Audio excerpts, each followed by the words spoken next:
Banyak cowok punya rasa takut masuk ke pernikahan. Mereka khawatir, meskipun enggak semuanya. Beberapa dari mereka cerita, mereka belum yakin mau menikah. Ada yang mikir mereka nggak bakal jadi bapak atau suami yang baik, takut ngebuat sakit hati anak atau istri. Mereka sebetulnya orang baik, tapi sadar ada kelemahan dalam diri mereka. Mereka tahu masih ada luka masa lalu yang perlu diobati dan masa kecil yang perlu diatasi. Mereka ragu apakah bisa bikin keluarga mereka bahagia. Menurutku, punya perasaan kayak gitu bukanlah sesuatu yang buruk, malah keren. Kalau lo ngerasa kayak gitu, aku bangga sama lo dan anggap lo luar biasa. Tinggal langkah terakhir, yaitu ngerubah diri. Setelah itu, lo siap buat menikah. Kenapa aku bilang ini keren? Karena banyak cowok yang nikah tanpa persiapan atau ngerenungin diri dulu. Mereka nikah aja gitu, tanpa mikirin dampaknya, yang akhirnya bisa bikin anak dan istri mereka susah. Aku lebih menghargai cowok yang belum yakin mau menikah dan mau ngubah diri daripada yang udah yakin padahal belum siap. Sebelum masuk ke dalam pernikahan, kita harus menyembuhkan semua kekecewaan dan kemarahan yang kita simpan agar nggak numpah ke pasangan dan anak. Ini penting banget, soalnya masalah batin dari masa lalu seringkali ngaruh ke orang-orang yang kita sayangi.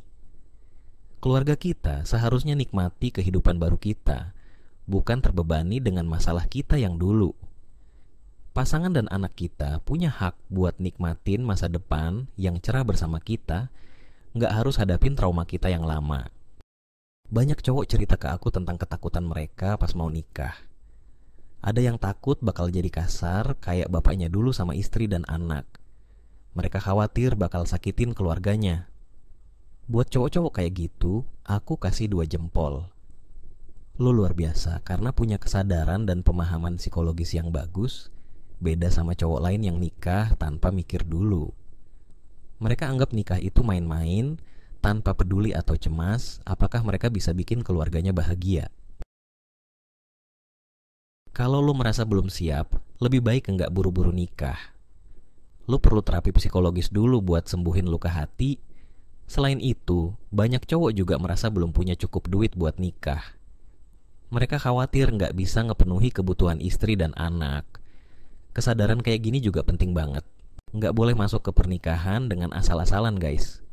Hidup kita harus direncanain dengan matang, pakai pikiran dan logika. Ini penting banget, teman-teman.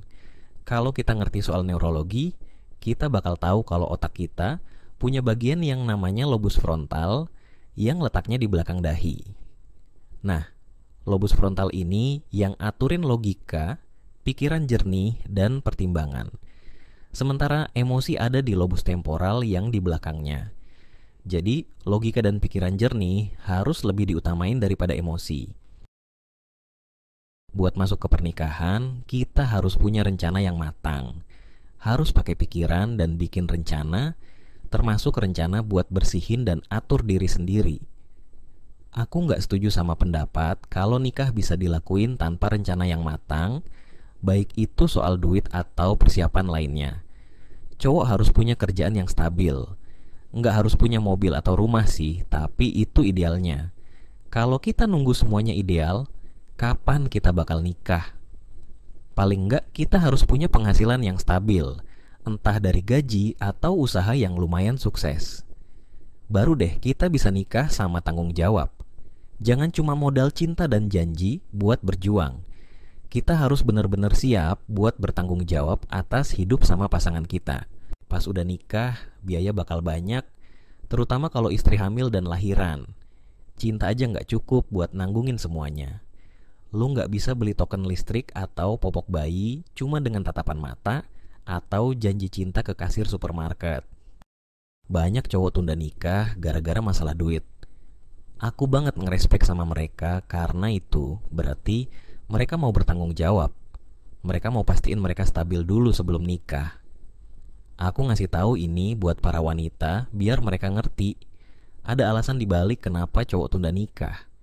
Bukan berarti mereka nggak sayang, tapi karena mereka mau pastiin bisa kasih kehidupan yang baik buat keluarga mereka nanti. Nggak mau langsung lamar kamu bukan berarti nggak serius. Kadang-kadang itu karena dia mikirin realita keuangan masa depan yang manusiawi banget. Ini nunjukin dia mau bertanggung jawab, tapi dia sadar kalau dia belum bisa ngelakuin itu sekarang pas udah nikah. Yang penting itu niat yang baik dan berjuang bareng. Rezeki bakal datang kok, tapi modal cuma modal keyakinan aja nggak cukup. Aku kasih contoh sederhana. Kalau kita sakit dan mau pergi ke dokter, tapi nggak punya duit, cuma modal keyakinan kalau nanti bakal ada yang bayar, nggak realistis. Kita harus akui kalau Tuhan bantu kita lewat akal dan paham diri. Beriman sama Tuhan nggak berarti kita cuma berharap keajaiban, tapi juga perlu usaha dan pikiran yang jernih. Sadar akan pentingnya menjalani proses terapi sebelum masuk ke dalam pernikahan. Tujuannya adalah untuk mengatasi potensi perilaku kasar atau potensi menyakiti pasangan kita.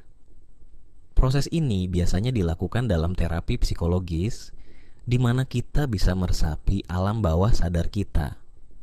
Dengan begitu, kita bisa memperbaiki citra hubungan kita agar bisa lebih bahagia, baik bagi diri kita maupun pasangan kita.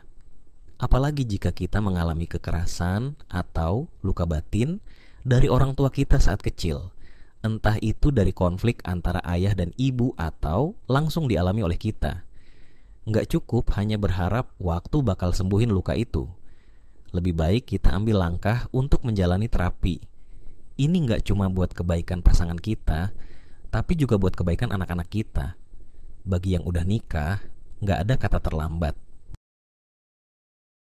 Yuk, kita ambil langkah untuk ikut program terapi biar punya rumah tangga yang harmonis dan bahagia.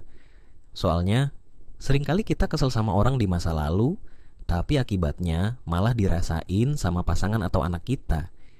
Ini adalah hal yang tidak adil bagi pasangan dan anak kita jika mereka terjebak dalam sejarah masa lalu kita. Ini hal yang sangat serius, karena seringkali kita mendengar cerita sedih dari remaja atau anak-anak yang terpengaruh oleh konflik atau kekerasan dalam rumah tangga. Program-program terapi ini sangat membantu untuk mengurangi kekerasan dalam rumah tangga, konflik, dan perceraian. Sungguh kasihan, akhirnya yang menderita adalah anak-anak. Tapi memang, program ini hanya akan diikuti oleh mereka yang memahami pentingnya psikologi, karena nggak mudah untuk menyadari bahwa pernikahan butuh terapi sebelumnya agar bisa harmonis.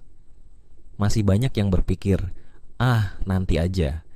Semoga semuanya bisa bahagia. Tapi sebenarnya, kenapa harus menunggu? Lebih baik kita mulai mempersiapkan diri sejak sekarang. Terima kasih sudah menonton video ini. Semoga apa yang saya bagikan bisa membantu kalian untuk lebih memahami pentingnya persiapan sebelum pernikahan. Ingat, kebahagiaan keluarga kita dimulai dari diri kita sendiri. Jangan ragu untuk memulai terapi atau persiapan lain yang dibutuhkan. Jika kalian suka dengan konten ini, jangan lupa untuk like, share, dan subscribe agar tidak ketinggalan video berikutnya. Sampai jumpa di video selanjutnya, dan semoga kita semua bisa menciptakan keluarga yang harmonis dan bahagia.